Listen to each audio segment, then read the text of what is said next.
Welcome to the REI Diamonds Show with Dan Breslin, your source for real estate investment jewels of wisdom.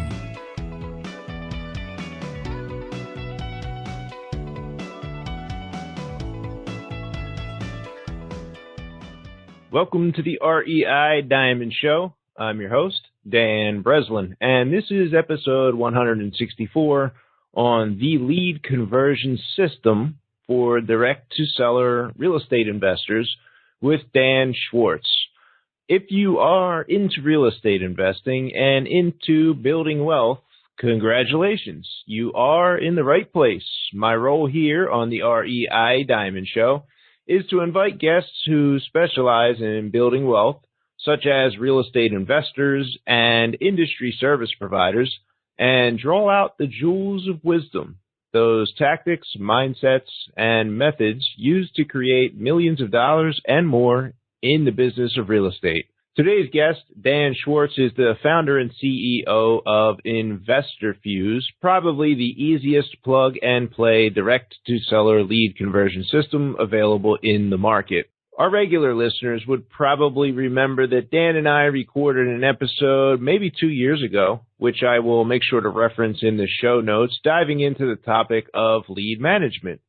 Anyone in the business of off-market deals, in other words, deals done directly with sellers, knows that you must advertise for leads of sellers picking up the phone and calling you asking for an offer.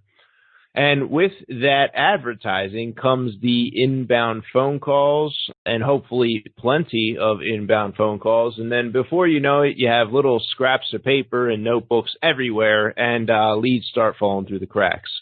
Enter the real estate lead management software, the topic of today's episode. Specifically, we'll be talking about IF3, the third iteration of InvestorFuse. So when I finally began using software to manage my lead flow, I've been in business with Diamond Equity Investments maybe 15, 14 years, since 2006, and probably only 4 or 5 years ago, I embraced lead management software. And my company went from doing maybe 20, 30, maybe 35 deals per year to now closing well over 200 per year on average for the last 3 or 4 years straight. And during that same timeline, the average profit per deal also quadrupled.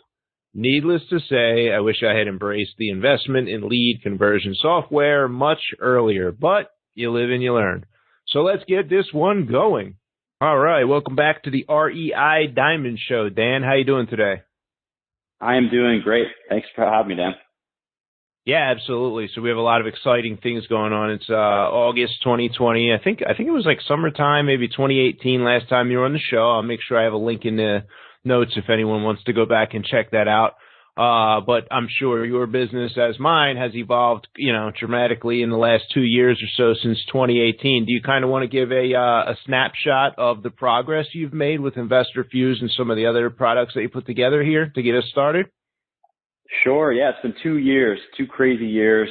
We're currently in the middle of a global pandemic, so there's always been a lot of changes just in this year. But the long and short of it is we recreated our lead management system, a lead conversion system called InvestorFuse. We rebuilt it so that it's more flexible, more customizable, more functional for active investors who are closing a lot of properties. We made it more sales friendly, and we're actually in the middle of releasing that new system to the world right now. It's not on Podio, in case anyone's equating InvestorFuse to our former days on Podio. This is completely built off of Podio, much more simple to use, workflow oriented. And we've also created a new mastermind group called the 80/20 Investor Academy, which is all about how to systemize yourself out of your business and to create a more hands-off, self-sustaining operation that can close deals without you having to make decisions all day. And that's the thing that I'm most passionate about. That's, the essential skill of entrepreneurship. And I like to teach that to real estate investors who don't always really get that training on how to run a business. All right. So I'm gonna set the stage here. I probably touched on this 2 years ago when we talked. Our thing at Diamond Equity is we do a lot of advertising, like 6 figures per month in advertising. But years and years ago, 15 years ago, I guess it was 2006 when I started in the business, I don't know if there were any investor fuse type softwares, and Podio certainly didn't exist. And I remember like some of them started to kind of raise their head out a little bit, maybe 2007, 8, 9. It was kind of like, I do my business. I picked the phone up. The phones would ring directly to me from whatever advertising I was running back in, 2007, 2008.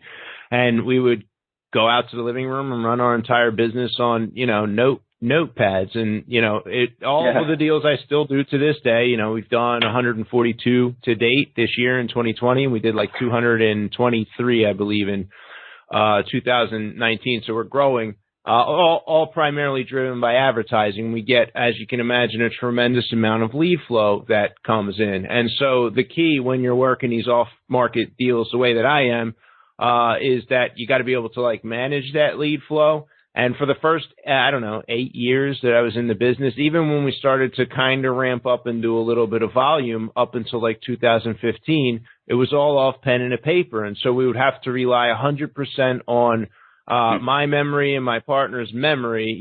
Was this a hot deal? Did we follow up on this offer? Where are we at? What did we offer that person?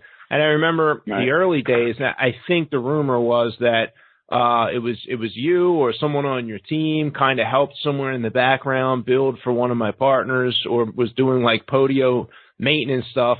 The Podio system that I have today even built out. It was like kind of the early iteration there. And, unfortunately, we're shackled into that thing, and we've probably spent $150,000 customizing and building in the automations for the follow-up and everything that we want there, along with our reporting, and probably spend about half that amount every year maintaining this like highly customized, highly integrated build out of Podio. So we're kind of saddled. We're sending 1,000+ leads through there a month. We're kind of like, we're saddled and we're stuck with that. And I share that to kind of set the stage for anyone else that's listening who has a chance to build it from the ground up. It's a lot easier to like maybe engage in something that's sort of pre-built and work it from there. Maybe I would have to guess, right? Yeah, absolutely. I mean, that's a lot that you spent building that. And there's definitely that feeling of being shackled and having to switch. But I would highly recommend looking at something that's a little bit more thought out for what your system is already doing, and thinking about, there's a point of limiting returns. You can only get so automated and so customized before things start breaking, and it's really just becomes more of a time suck than a profit center. So definitely have to weigh that option when you're switching systems. But I feel your pain, man. It's exactly why we built IF3 off of Podio. Yeah, and for me, it might be too late. I don't know. That's not really. But there's someone listening who's not going to have to make that mistake today. So, Dan, can you do me a favor and just describe the difference? There's a way that you think about this because you're the guy that created, the CRM, as people would relate it, as Investor Fuse.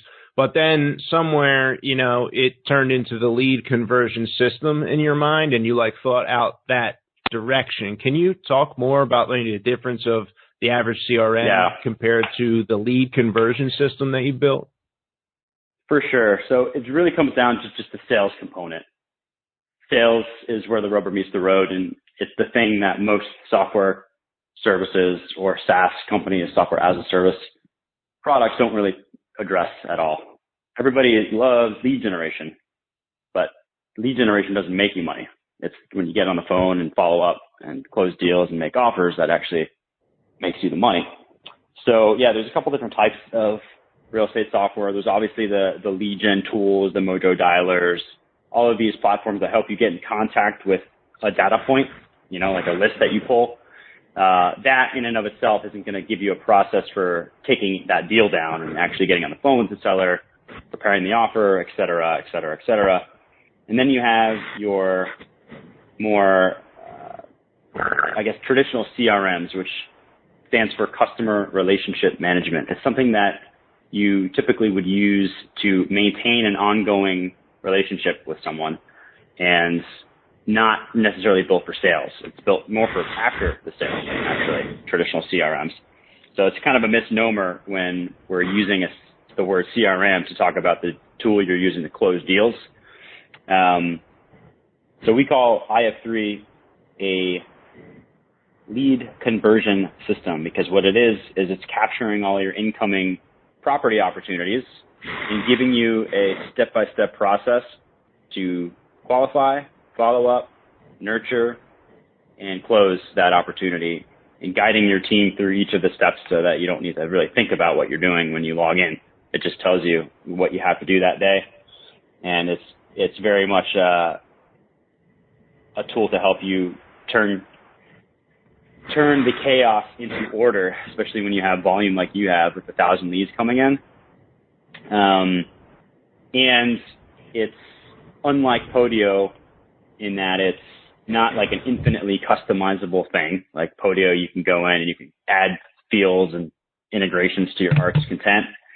But what we found is that, the 80-20 rule, there's 20% of those features in Podio that actually contribute to 80% of what you want to get out of it.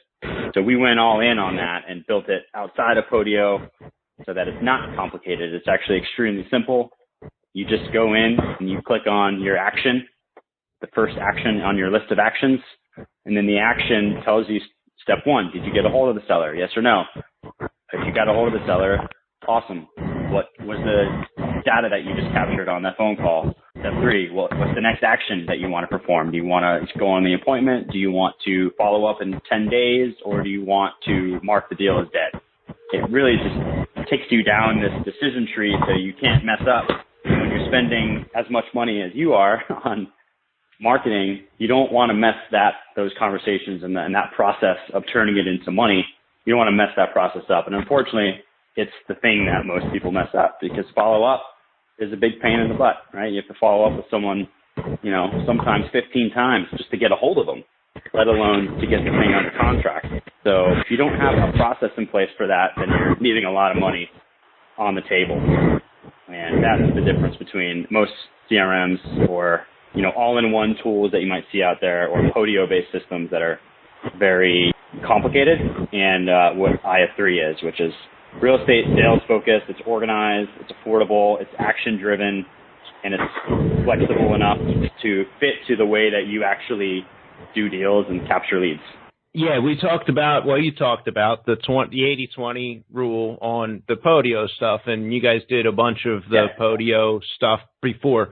What were the 20% of features, pieces, components that you ended up saying, oh, okay, these are the absolute most important 20% of things that have to happen to get these deals from, lead comes in to lead close? Like, what were they when you had that conversation and integrated that into your current product?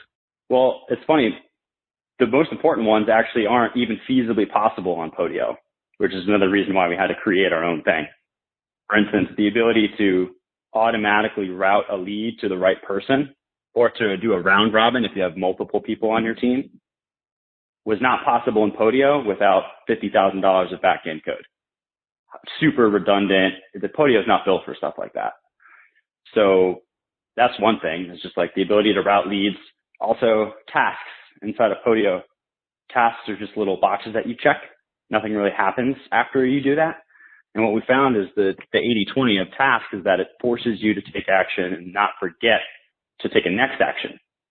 In Podio, you have to kind of rely on memory and like the way that you sort your leads on your main lead screen just to remember to do something. And what we found is that investors don't want to have to think. So we had to rebuild that. Podio didn't give us the functionality to do that. So we created these decision trees inside of IF3 that make it easy to essentially complete your core sales process. But the things that people really liked about Podio, which is what you were asking, is its ability to sort your leads in any way you want. You can create different table views. You can sort it by date created or motivation level or zip code or whatever you want to do. So we built that into it. Another thing people liked is custom fields. So being able to add your own fields, if you want to put the parcel ID in there, you could just add a field that has that, or if you want to add another dimension of motivation, like, type of motivation, is it financial or emotional or whatever, you can add that.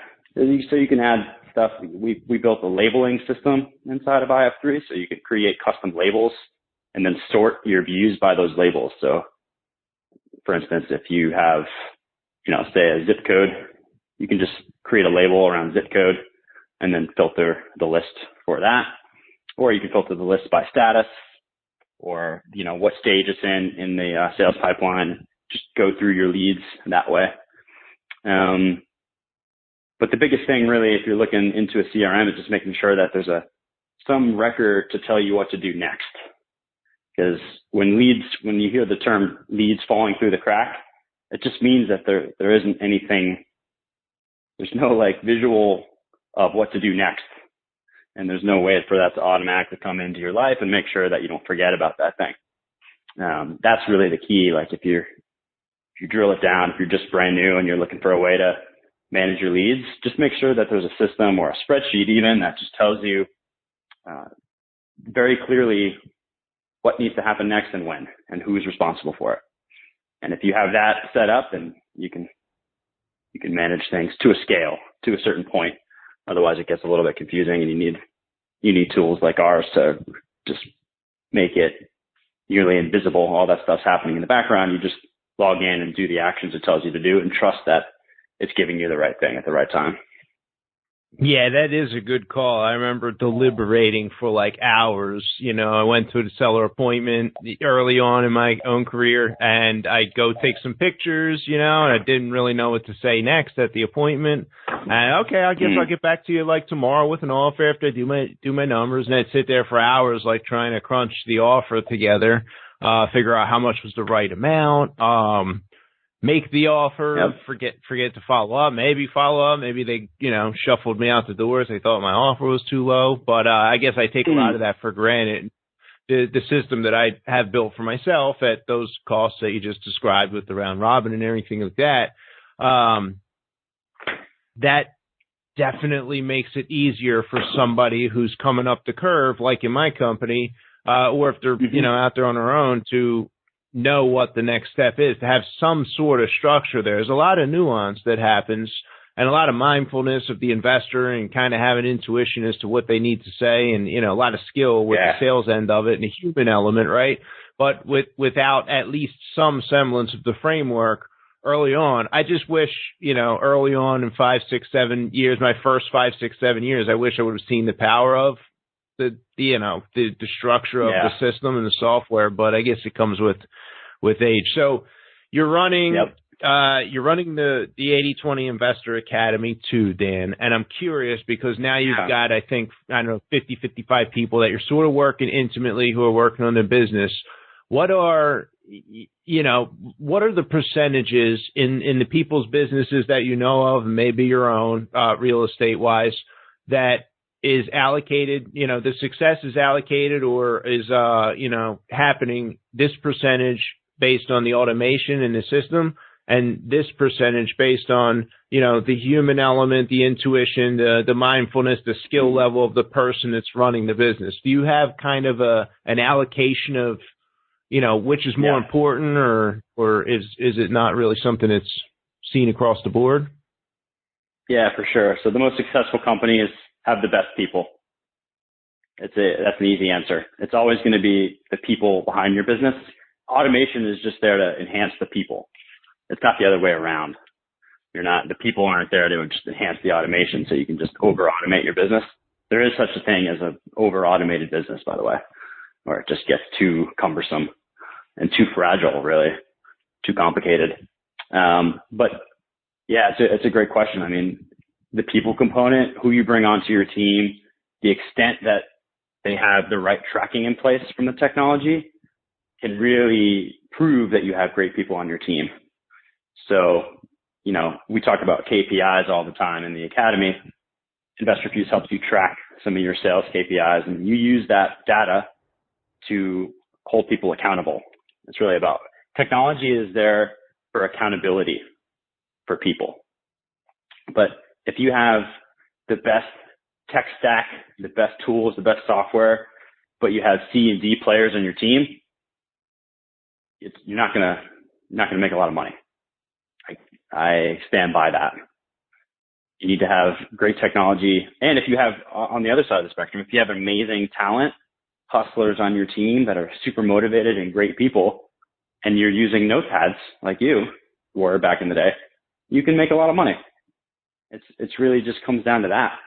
So imagine what you can do when you can couple great talent and sales talent and administrative talent and analyst talent and high level strategy talent with the best possible technology that lets them stay in their zone so that they're only focusing on that skill that they're good at.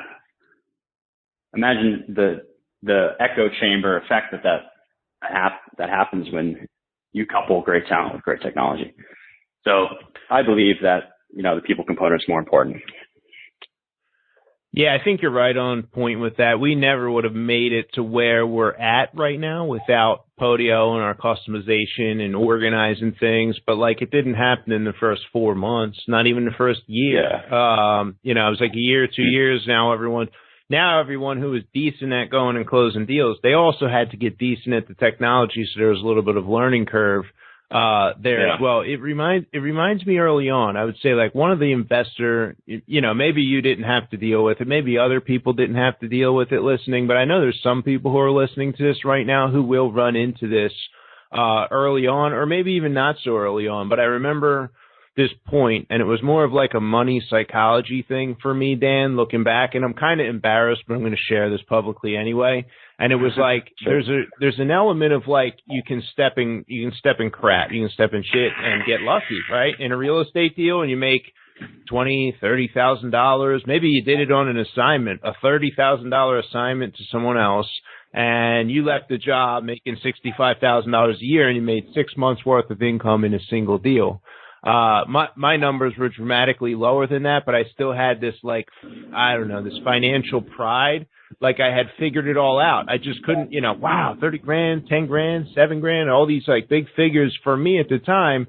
And it diluted my judgment and it clouded my judgment. And I think it was that clouded judgment from making these they were large numbers to me at the time. I grew up with not a lot of money and didn't have a whole lot of success before I got in real estate. And when those numbers came, it took me years probably to overcome that financial pride, thinking I had it all figured out. Versus if I would have been humble about it and the money wouldn't have taken away my mindfulness, I probably would have engaged in Podio earlier, and I would have engaged with, maybe mentors earlier, and I probably would have engaged better with business partners who I jumped out of great business partnerships early on thinking, I'll do this all myself. And it was my skewed relationship psychologically with money that took longer for me to overcome to really reach a point of sustainable success in my life. And a lot of that was I wasn't grabbing onto the tools. I didn't think I needed any help. I didn't think I needed a CRM. I was so good I would do it with a pen and pad, and it's I'm embarrassed when I look back at that. But do you see much of that in your mastermind or experience? Or I think you nailed it on the head, man. I haven't actually heard that verbalized that way, but that's exactly what it is in the real estate business and why it's so unique. Because if you think about other businesses that sell widgets for $5, you can't get super wealthy if you're hustling, selling $5 widgets. You have to systemize it, right? So I'm selling software for, a couple $100 a month. It's a little different than going out and closing $15,000, $20,000 deals that you can lean on as an excuse not to systemize stuff and use technology. And because I'm in a software company environment now, it's forced me to systemize my operation and, get myself out of customer operations, get myself out of sales as much as possible, try to get things as automated as possible, focus on the product. And I'm just taking that knowledge that I've learned and applying it to help real estate investors use that same mentality. But I think you nailed it right on. I remember back in the day when I was actively closing deals, I would lean on my ability to generate income myself using brute force as an excuse not to do the hard work of documenting my processes and hiring people to do stuff for me. You nailed it. Yeah, for sure. And I know someone's probably going through it, and hopefully they can shorten that learning curve. But yeah, it's embarrassing, but I'm happy to be on the other side of that now. So Dan, let's touch back a moment in the conversation. You briefly went over the tracking in place and the KPIs. Could you talk about the most important KPIs that you know of and that are tracked by IF3, let's say, that other people should be paying attention to in their own businesses? Yeah, so the basic funnel of real estate should be tracked. And what I mean by that is you got leads coming into the top of your funnel. You got leads that are being rejected and leads that are being qualified. So right there, you have two KPIs you can track: number of total leads in, and then number of total qualified leads, and number of dead leads. So you basically just keep going down that funnel, right? So the next step after that is number of qualified leads that turn into appointments. All right. So we track that in Investor Fuse. We can see that number going up or down each week. And then we also see, of the total number of appointments that come in, how many closed, how many didn't close. Why was this number lower this week than it was last week? Let's dig in and look at these individual deals. Maybe it was a sales issue. Maybe it was a technical problem with the ability to send offers out. Who knows? The fact that you actually documented those results, though, you can go in and look at the truth and you can analyze what happened, so you can constantly be improving that. And the reason so there's two reasons why we want to track these. And those are basically it, man. It's just like super simple. Just tracking the way money is being made and reverse engineering. Let's say you want to make $100,000. Well, how many deals do you need to close to make $100,000? Let's say you're averaging 10 grand, so you need to close 10 deals. How many leads do you need to reverse engineer, right? So how many offers do you need to make to get 10 deals closed? How many appointments do you need to go on to get 10 deals closed? How many leads do you need to generate to get 10 deals closed? And we use KPIs to kind of keep us on track to hit that 100K. Otherwise, you're just like flinging stuff against the wall and seeing what sticks. You're doing stuff randomly. You're not executing your business with intention. And then you're not able to track progress on a weekly basis. So you're just using your gut intuition to make decisions about your livelihood.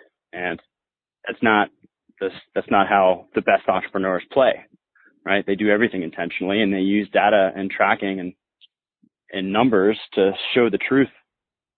And that's super important. And I used to resist that all the time, right? Because I used to trust more in my gut intuition and just like, it just was a down week. We'll do better next week. And not really knowing why or not being able to prove any of what I just said. And that is a rookie mistake for sure. So just the fact that you're tracking anything is a good step for anyone listening that might seem overwhelmed by that. Just the habit of tracking your results and then having a meeting at the end of the week and talking about those numbers is a really good habit to put into place. There's a book I did on Audible. It's a really good one. It's really long. It's called Thou Shall Prosper, and it's by Daniel Lapin.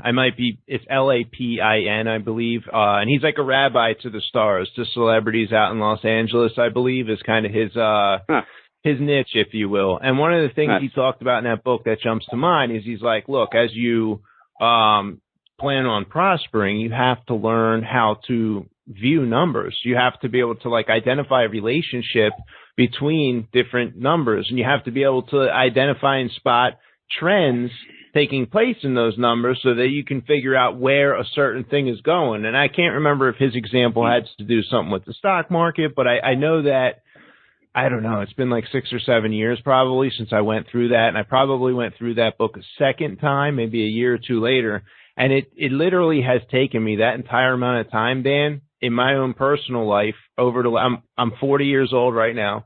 So last 4 or 5 years to start paying attention to things like population in a certain county, in a certain market, population in a state, population in this metropolitan area versus that metropolitan area. And I'm in a couple markets around the country. I'm in Atlanta. I'm in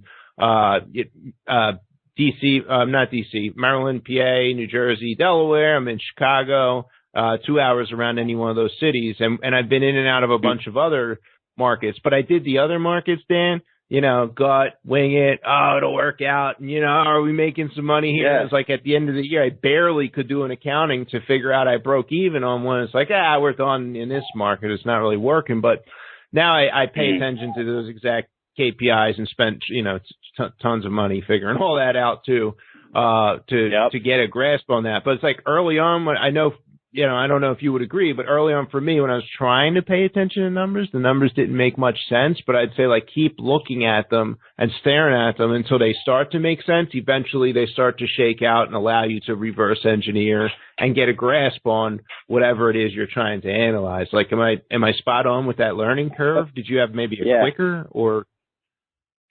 No, that's exactly right. It's just a habit, and it's a habit. I mean, I think visionary entrepreneur, serial entrepreneur types, not all of them are numbers people. I'm definitely not by nature a numbers person. I'm not a math guy. I'm not an analytics guy. However, the basic fundamental truth is that numbers don't lie. And what kind of business do you want to run? Do you want to run a business that is based on luck or based on hard facts and results? So once I understood that, it kind of just forced me to at least surround myself with people that were good at numbers, so I'm not necessarily accountable to it or responsible for it, but I can have my team driven by numbers results and report numbers to me so I can look at the overall health of my company and then make decisions based on that instead of just based on, my observations, which are subjective observations, right? Numbers are objective. I think I got that right. Yeah. Have you noticed compounding effects since you started getting good at KPIs? I think I have, although that's going to be a subjective answer. I do know that we grew 55% last year, and I think it was 40% the year before, and I think we're already up 50 to 60% in each market this year. And we really tightened down in that 3-year period with building out expensively the same KPIs you mentioned that are in IF3. We spend a ton of time, money, and we still have to maintain them in our Podio, CRM system that we have built, and we did track them. So I guess the numbers do bear out in the end. And it's I probably would tack on to saying, the entrepreneur thing, and I know we hear this a lot, is okay, find people who have strengths where your weaknesses are. But on one level, sometimes for me, it was look, if I'm not good at the numbers, I can't put my head in the sand and pretend they don't matter. And I can't abdicate responsibility to, let's say, an advertising agency who's generating leads for me and trust that they're going to watch the KPIs or that those numbers the way that I could if I were good at numbers. And so instead it was hey, even though I got into real estate to make money and I wanted to, we're going to outsource this and outsource that, there were certain things that are very, very high value tasks for me personally. Yeah. And I think for a lot of people, KPIs and whatever you're doing are part of that high value task that complete education and lack of understanding is going to put in your head in the sand. Someone's going to come across and just cream and knock you over. It's like an ostrich with his head in the sand, and a truck comes and just sweeps it away. Not good. So it's hey, if you're not good at numbers, but you want to make a good amount of money, life-changing difference with real estate in your life, get good at numbers. You're going to have to do that. We're not saying algebra and trig here. We're talking about plussing and minusing numbers and being able to kind of understand the trend of what you're doing, Right. Did you talk to this person? Yes or no? How much did you spend to get that guy to call you? Stuff like that can all be put into a basic spreadsheet. And that's another point I wanted to make too, is just not only the operational and sales KPIs, like I mentioned, the number of appointments, number of deals, number of leads, but also the cost to acquire that lead. So that's arguably the most important thing, is understanding how much it costs to get a contract, and then understanding what your average take rate on a contract is, or how much money, if you're a wholesaler, what your average assignment fee is. When you can get it down to that level, then you can take your business model to any investor in the world, and they're going to hand you money hand over fist, because you can say, if I spend $1 on my marketing, I make $5 on the back end. Repeatedly over the last 12 months, here's the data to prove it. We need $500,000 for our, next round of PPC, cough it up. And that's what it comes down to. When you can track your numbers and you can have this predictability like this, you attract not only great talent into your organization, but also investors, more money. Yeah, and I would even take it like one step further. The talent that comes in. So like one of the things for my team is we have our KPIs and we discuss them and we go over them. That's part of our coaching process with our guys. And our guys too, Dan, we kind of consider each other like partners, and we have like very solid splits for everybody that's on the team. It's not like, sales guy that's making like a small percentage, but getting my acquisition managers on the team, when they evaluate the numbers and maybe they stare at them the same way you and I just kind of described until those numbers start to make sense and start to bear out, you will notice their improvement also almost immediately. So even at like the salesperson level, if you can find your own KPIs, whether it's, time face-to-face with the client, time face-to-face with the seller, if you can find some revenue generating, activities and able to track those activities, surely you're going to get that compounding result that you were just talking about. Speaking of time, Dan, is there a way for the IF3 users to track the amount of time for each of their reps in the system, so you'd know whether or not your rep spent 8 hours or 28 hours in the system, kind of processing leads and making notes and things of that nature? It's very interesting you mentioned that. We have that on our roadmap. It doesn't exist right now. However, I would recommend a tool called Toggle. It's basically like a stop and start, like a stopwatch for your tasks. And there's an app for it, and you can basically have your team use Toggle, TOGGL.com, just to track their time. It's super easy. You just type in like, here's the 5 types of things that I do each day: following up with leads, going on appointments, and managing the database. And whenever you're doing one of those things, you just click start. And then when you're done, you click stop, and it just like gives you a report at the end of the day. And the week automatically sends to your supervisor. And that's a good way to keep track of it. But I like that idea to just build that into InvestorFuse, which already records that data, right? Like our software already has the time that they logged in and time they logged out type of data. So we could definitely do that, but it also depends on who's in the system, right? So right now, InvestorFuse is a sales tool. It's not a lead generation tool. So if your whole team is generating leads and you only have one sales guy, well, or you're the sales guy, well then, the tool is for you, right? It gives you a process to turn more of those leads into deals, and you're only going to be tracking your time. But as you grow your admin team out, if you hire a lead manager, if you hire a full-time sales acquisition staff, then that type of feature would be a little bit more valuable. Yeah, and that's pretty cool. That Toggle stopwatch that you can kind of record, because one of the things like we vaguely focus on right now is like time in the appointment. And what we notice is a lot of times the appointment goes too fast and we end up kind of burning through leads. It's like, oh, the offer's 50. Oh, no, you don't want to take? Okay, see you, bye. And it's like a 20-minute appointment, especially if it's like someone who's lack of experience. They just don't know what to talk about. I got some guys who will hang out in there 4 or 5 hours straight and like come out with the contract. But like somewhere in there's a balance. And I think a salesperson or an acquisition manager or even an investor who's making a deal face to face would want to track that and be comfortable spending a little more time perhaps in the living room and figuring out what to say and what to do. I have friends, Dan, they're like, hey man, I'm going to go to the living room. And like, I don't care if the seller's like, yo, you got to leave. Like, we need to have dinner. I'm like picking the phone up saying, do you want pepperoni on the pizza? Like, I'm hanging out until I have the contract. You know what I mean? Yep. Yeah. And that's one thing you can uncover, when you're doing these meetings at the end of the week and going over your numbers. And you could say, well, how come Joe's closing more deals than Andy? The last 2 weeks, like, tell me, walk through what your appointments have been like. You can do a qualitative conversation about it. If you don't have the time track, you can talk about it and you'll find out the truth. Assuming they're telling the truth, that Joe's spending more time, then sell it with Andy. And then you'll make adjustments from there. And the next week you'll have 3 more contracts than you did just because of that conversation, and all because you tracked your results. I've seen it happen. I've witnessed it. Yep. So one last question on Investor Fuse. What would be the average length that a subscriber on your platform remains a customer? Is it like once they're in, or is it, there's a few of them maybe who don't figure out the business and they only hang out 3 or 4 months. They figure out it's not for them. Like what would be like the failure, fall off, self-select out timeline that you would have a client versus the clients who figure it out and start making money doing real estate deals? I imagine they just continue and hang in there, right? Yeah, well, I mean, it's a month-to-month pro. We're not like signing any contracts or locking anybody in.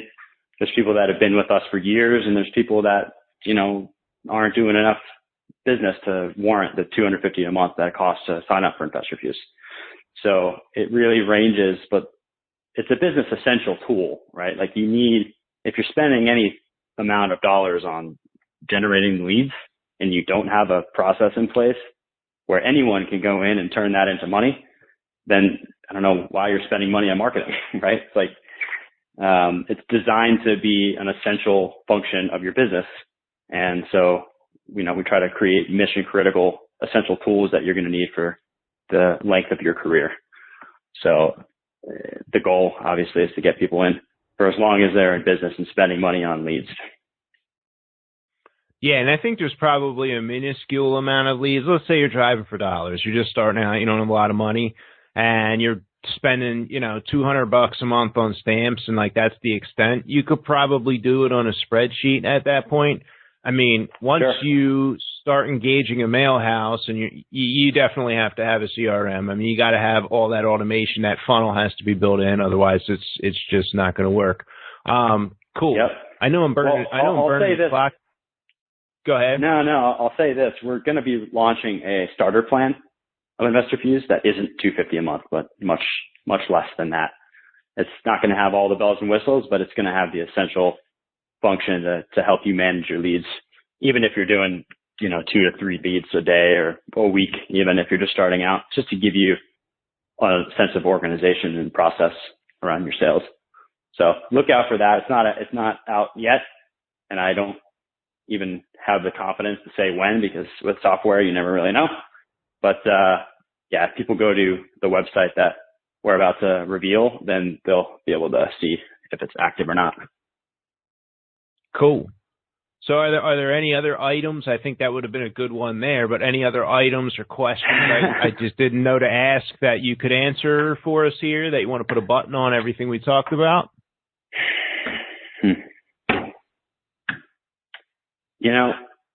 It just kind of comes back to getting clear about what your goals are and what kind of business you want. Do you want to build an empire, or do you want to have a lean machine that's just doing a deal or 2 per month?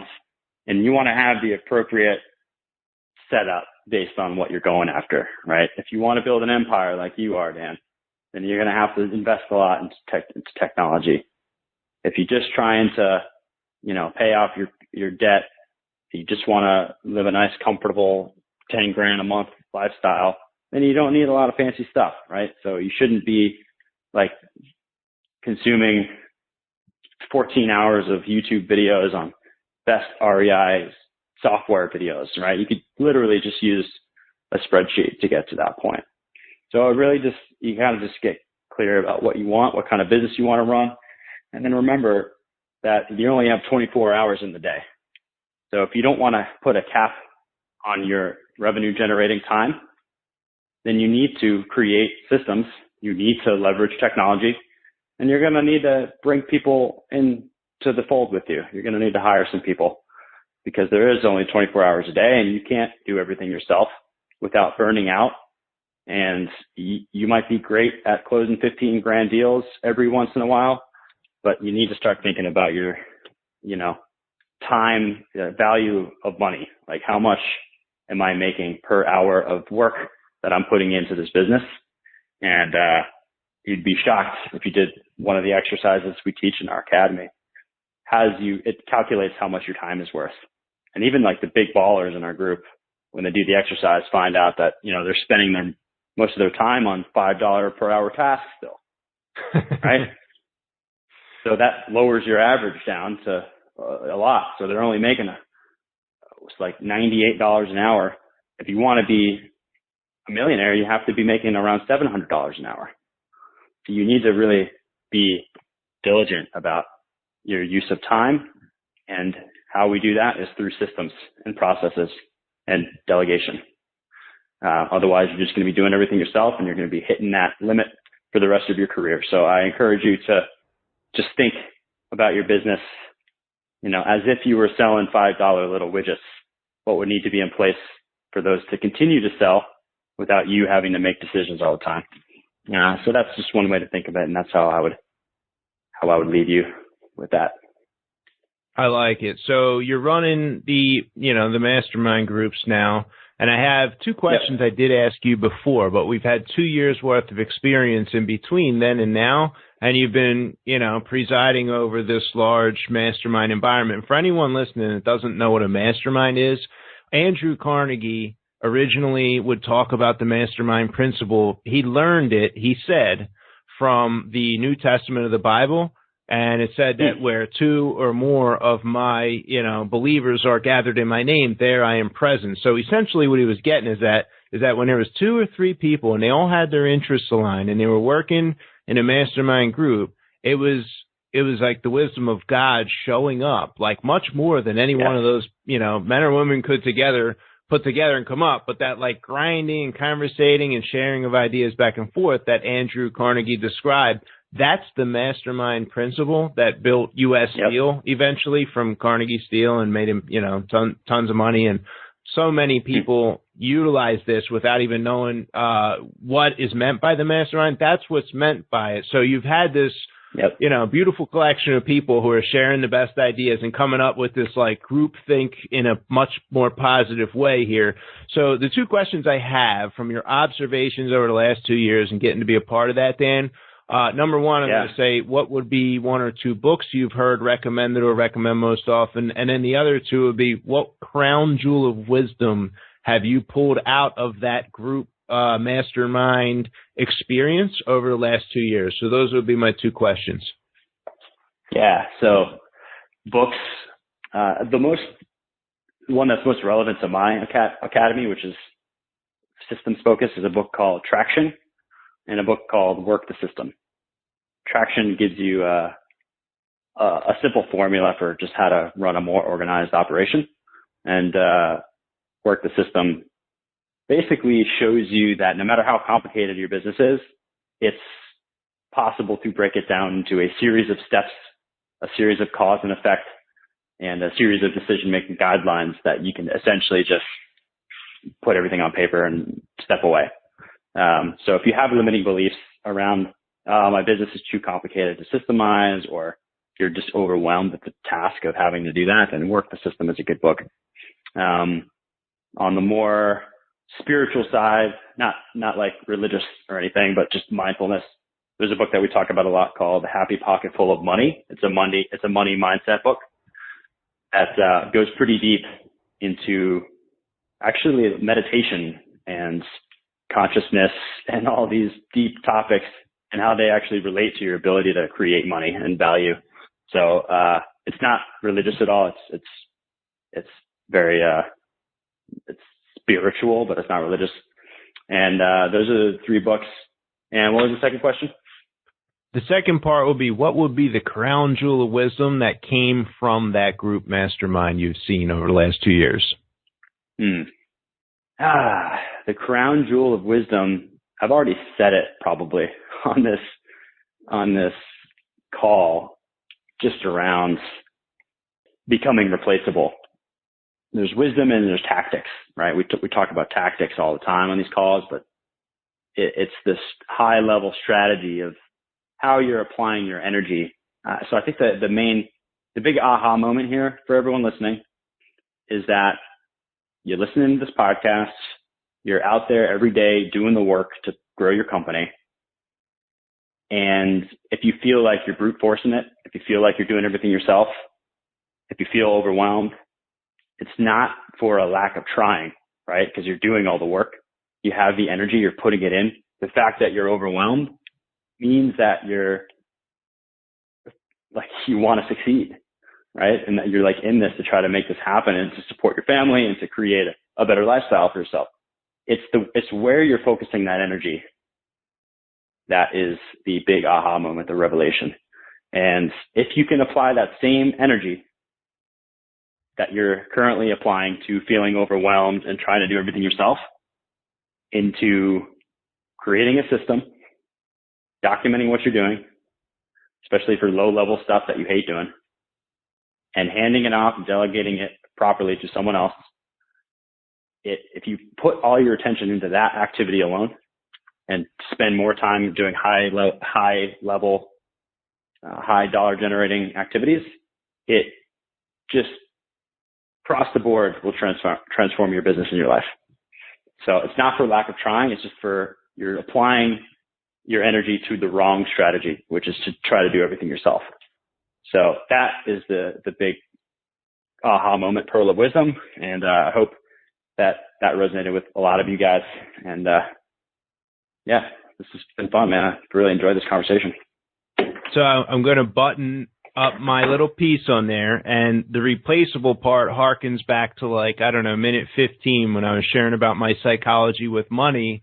And for me, that was coming from a place of lack back then in like 2006. It was like, there's this limited number of deals. I got to do the whole thing. I'll do all the work so I make all the money, versus the mindset of abundance that I live in now, that, you know, instead of like being afraid to give up half my deal, I would give up, you know, half, and I'll take even only 15% of a larger number of deals. And I'm going to find a way to bring so much value to the table for my partners and my partnership that it opened my mind up, and it made it okay for me to let go of the peanuts in order to get my freedom. And so the peanuts analogy is like they used to trap on the Caribbean islands, would trap a monkey, and they would sell the monkey, and they would hollow a coconut out just the right size for the monkey to put its hand in there, and they would fill the coconut with peanuts. And when it grabbed the peanuts and made a fist, it couldn't get out of the coconut that was chained to the tree, in spite of the fact that it was going to lose its freedom for not letting go of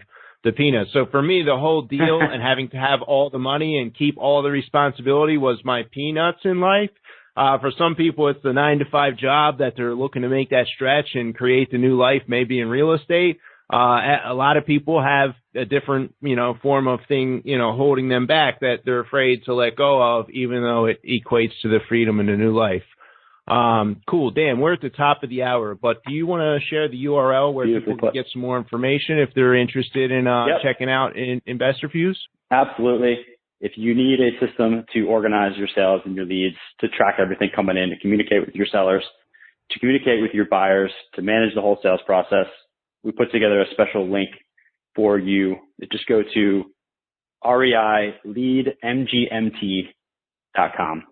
And that's reileadmgmt.com. That's Dan's special link just for you guys.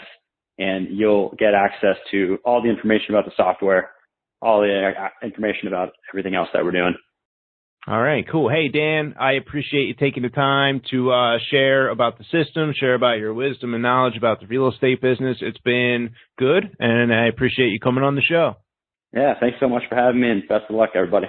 And thank you for tuning in to this episode of the REI Diamond Show.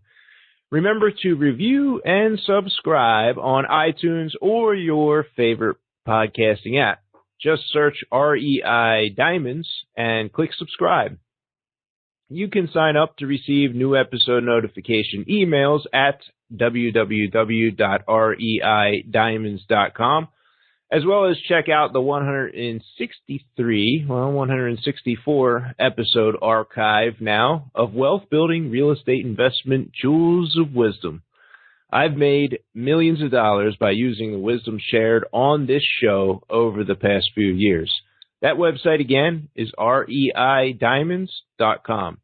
So my main business, Diamond Equity Investments, is buying and selling houses.